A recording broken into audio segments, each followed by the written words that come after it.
My name is Michael O'Connell, and I'm here at the moment with Paula Fennessy and Lyons, and I'm doing an interview with them, and they're going to speak about the proposed closure of Kickham Barracks. And just like to ask a question, Paula, why are you involved in this committee? We're involved in this committee because the government are proposing to close Clonmel barracks and another few barracks around the country. Myself and Kay are on a committee of 10 people, and our husbands can't voice for themselves under government laws and issues or so on, so we're trying to voice their opinion for them. Pass it over to you, Kay.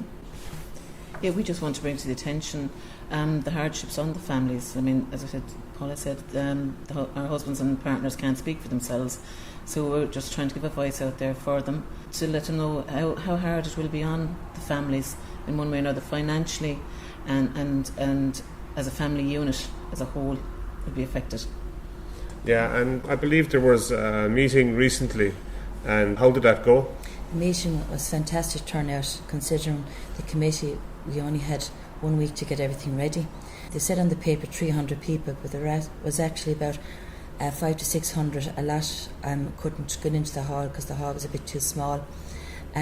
Fantastic result all over. All the councillors and TDs spoke.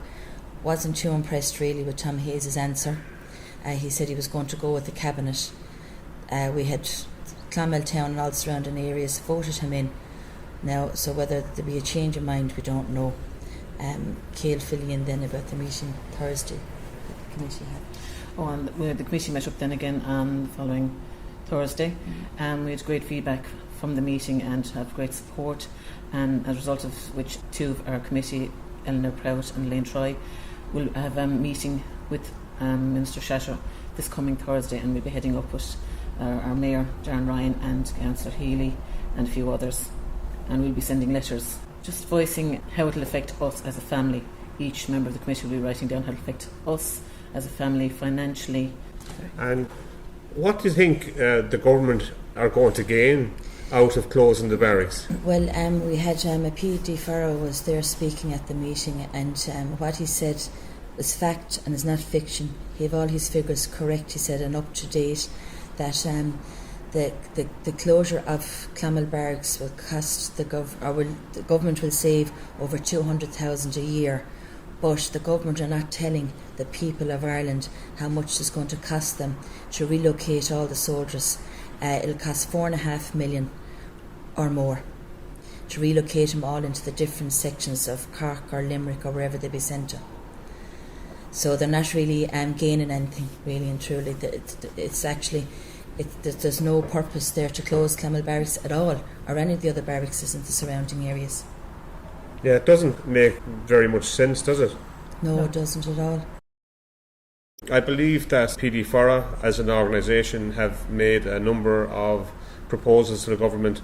Could you tell me, Kay, who are PD Fora and what have they proposed to the government? PD Fora are the unofficial union for defence members.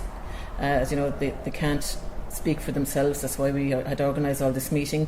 They spend their time in negotiations with the government, trying to work out pay and things like that for the members of the Defence Forces. But as a body, they're not recognised for negotiations, even though they spend their time in there. And they were literally told that by cabinet members. Jerry Rooney is the general secretary. He was at our meeting on Monday night. He was telling us about all the cuts that will be happening to Defence Force members in the coming budget. There's going to be 2 years pay cut down the line, increase in taxes and the pension levy, which they're definite outcomes come December. And at the moment, take-home pay for a soldier is down 20%. Now, they've already been cut €200 a week in their wages over the last 6-7 months. So now they're trying to increase the saving, and this will be happening in the upcoming budget. He also gave us the figure that it will probably cost 3,000 to 4,000 per year per family to commute up and down between tax and road insurance, between services on the car, the wear and tear on the car. And how do they expect the families to live on this when they have already a smaller budget of income coming into the house? Yeah, and a lot of people that obviously don't know what soldiers do, and that, Paula, what actually do soldiers do? They're there to help out everybody. When we have the flood, which we have, could be twice or three times a year in Clonmel alone, the soldiers are there. They work 24 hours a day, 7 days a week. They have to be on call all the time. They're there with their trucks and their lorries to bring the people from the bridge over and back all the time. Even Christmas Day, when all the councillors and their TDs are having their dinner, the barracks are on 24 hours. With the snow and the cold that can often happen over the Christmas period, they're equipped with their big trucks to carry people back and forth. They're also there too when helicopters have to fly in from Dublin and all over the hospitals. There was a team there just 2 months ago, came from Dublin. They arrived in Army Barracks, left their helicopter there, knowing that it should be very, very secure, went up and collected their heart, came back down and went away again. Now, if that was left in any sort of field, just mention of the GA field because it's a big place, there'd be no security.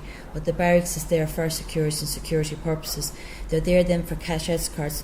They have to go because they have to have, they're armed. They have to go with the guards and cash escorts delivering money around the banks all over the country. There is a lot of things that we mightn't see what the barracks are doing, but of course everything has to be kept, that be kept away from us because a lot of their stuff is confidential. The town would be lost without it. The money that's coming from, there's 220 soldiers in Kickham Barracks, Clonmel, if not a little bit more. It'll be an awful loss to the town because all the businesses around would be affected. Plus we have a lot of FCA camps that come in through the whole summer and some winter periods. They're from other surrounding towns. They could be there for 2 weeks and they're bringing 2 weeks of their money into all the shops. So the shops, we were told, they said a rough estimate of 10 million a year would be lost if Clonmel Barrack closes. And this is the difference because there's the government and they think they can save 200,000, but yet Clonmel will be at a loss of 10 million. Now we can't see the significance in that whatsoever. I would just like to ask Paula and Kay, how will you be personally affected if this does go ahead?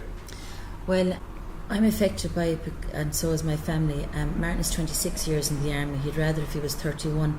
His wages now have dropped €200 a week, and that €200 a week was paying for his car, for travel here, there and everywhere. But when he went to the bank to change it to diesel, when this all came about, if he had to go travel to Limerick, the bank said they can't give out any more monies. That's what they literally said. He'd have to come up with some of it. But as you said, we're nearly on the breadline as it is. That's no exaggeration. That is fact. My family have grown up now. My youngest is 17. But for the younger families out there, they'll have to uproot everything. The government wants to give them €1,000 compensation. €1,000 compensation, as Kay had said, works out over 9 months, €50 a week. How can any family, young family, live on that? You're talking about changing their whole lifestyle. You're talking about moving children out of their schools. The wife who might have a part-time or a full-time job, leave then with her husband to either relocate to Cork or Limerick. She has no job prospect then because jobs are so scarce in the economy now today. So it's affecting them absolutely terrible, and it's just terrible. Okay. Well, my husband now will have 26 years done in December. Mostly it'll be financial for us. I mean, the cost of going up and down, we worked it out. As I said, we can't afford a diesel car. Banks won't lend you the money to have a diesel car. So it's going to cost us 150 on top of everything else per week just to put petrol in the car and go up and down. Apart from that, my kids are 15 and 7, still at school, secondary and primary school. I have to think about them in the years to come financially, about their education and whether I can afford to put them through college. And if I can't, where do they go from? I mean, everybody, as I said, is on the breadline. Do they go and sign on? That's extra money onto the government to pay out every week. Yeah, it is. It's terrible. Locally, you've been getting an awful lot of support. Could you tell me a bit about that, Kay? We've had huge support from the public and members of the Chamber of Commerce and the businesses now. We had 9 speakers at our meeting the other night. I wish to thank everybody for coming, speakers included, and most importantly the public. And I want just to say a thank you to Tom Carroll, he 87 years of age, who made it his business to be there the other day. He struggled up the stairs. He's in a wheelchair. He's an ex-soldier, an ex-member of O&E and an ex-mayor, and he just wanted to voice his concern about it, about the closure of the barracks, how it's a family unit in itself, and to see something that a tradition that's there for so long closing was a great sadness to him. And he got an ovation, a standing ovation basically. We had an ex-soldier, Shamie Dolan, who started off the meeting and gave us a bit of background on the barracks and his personal experience. His whole family, father, brothers, cousins, uncles were in the barracks. Councillor Mayor Darren Ryan was there, and he's backing us 100%, as are the members of the Chamber of Commerce, who were represented by Tina Mulhern. We had Jerry Rooney, as I spoke earlier, from PD Fara. We had Tom Hayes, who said he supports us, but at the end of the day is going to back the cabinet in whatever way they vote.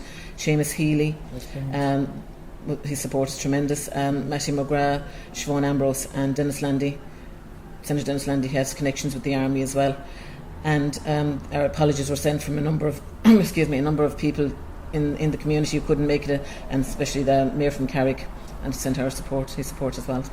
Yeah, and an awful lot of support there, Kay. Huge amount of support, and as I said, there's speakers in the hall from business communities as well as personal, say members of spouses and partners of people there, not just us. So we're only 10 representing hundreds in the barracks. As I said, there's 220 members of the forces. What is also mentioned is that a number of those members of the forces are married to each other, so you have two army personnel in one family who are married to each other. So financially, how do they work it out if both of them are on duty or a cash escort? That's extra expense onto them as well. Plus we have the Board of Works who work in there as well, and we mustn't forget those, because their jobs at the end of the day will be gone as well. Yeah, a lot of support staff that maybe people won't know anything about. And office staff. I mean, there is a secretary down in the barracks as well, and people like that. I know we're campaigning for our soldiers, but we have to remember these people who are at the background of the barracks as well.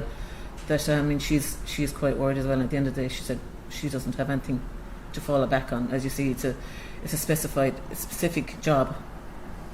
Just dealing with that. I mean, her skills probably she'll have skills to go into an office, but will she get a job? But at the same time, she's dealing with just the defence forces. Paula, if you don't mind me asking, what future plans have you in the pipeline to continue this pressure? Well, we're going to continue anyway for as long as we can, and we're not going to give up without a fight. They have a big fight on their hands, the government. Our next stage now is having a big march, what I would kind of call it like a parade, but a march down from the top of Irish Town this Saturday on the 22nd of October. We have hopefully now, it's not yet put in, but hopefully we'll have Banda Clonmel, we have the O&E, we have the IUNVA, 24 South Tipperary, they're the veterinaries. We have a good few clubs. The boxing club said they'll come on board, the Wilderness Football Club. I'm after asking a chap of a fellow in work, would he consider asking some of the Tipperary team to come down. Hopefully now, and all the people in Clonmel will come out and support us, rain, hail or snow, we don't mind. And the time is at 2 o'clock. We're starting from the top of Irish Town, marching all the way down as far as Parnell Street, and it'll be set up there then for all the talkers to talk about the closure of Clonmel Barracks. That's great, Paula. Thank you very much. And now I would just like to thank Paula and Kay for coming in to let us know about what's going on with regards to Kickham Barracks. And is there anything else that you would like to add? Well, we'd just like to thank the committee that we have with us. There's 10 of us, and I have to say now, slapping our back for all of us to get things going, in the space of 2 weeks between having meetings and the parade the march this Saturday. Everyone has just been brilliant on the committee. Brilliant. You want to add, Kate? Yeah, I just want to thank everybody in the committee. As we started, we just went up for an informal chat, and then just ballooned from there. And I think it's just the fact that the rest of the committee and ourselves included, we just put our minds to it, and you can achieve something when you put your minds to it in a short space of time. Okay, thank you very much. Thank you very much.